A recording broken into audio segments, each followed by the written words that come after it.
लक्ष्मीपूजनसाठी आज मी कापसासारख्या मऊसूद आणि अतिशय गुबगुबीत अशा पुरणाच्या पोळ्या बनवल्या आहेत।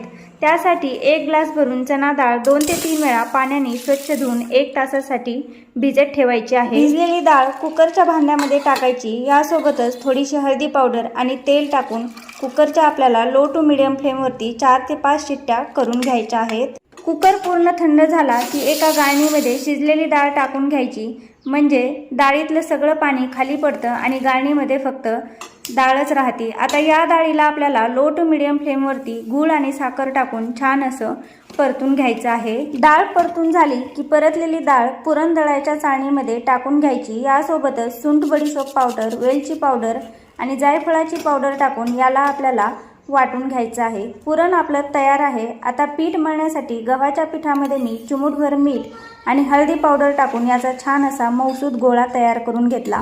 याला 1 तासासाठी पाण्यामध्ये भिजत ठेवलं। असं केल्यामुळं पुरणाच्या पोळ्या एकदम मऊसूद तयार होतात।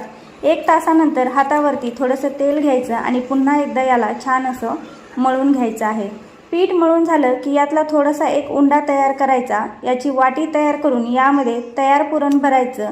वाटी क्लोज करायची। थोडंसं गव्हाचं सुकं पीठ लावून एकदम हलक्या हातानं आपल्याला ही पुरणाची पोळी लाटून घ्यायची आहे। आता तवा गरम झाला होता, यावरती दोन्ही पण साईडनं उलटपालट करून पोळी आपल्याला तूप लावून छान अशी भाजून घ्यायची आहे। तर तुम्ही सुद्धा अशा प्रकारे पुरणाच्या पोळ्या नक्की ट्राय करा। थँक्यू।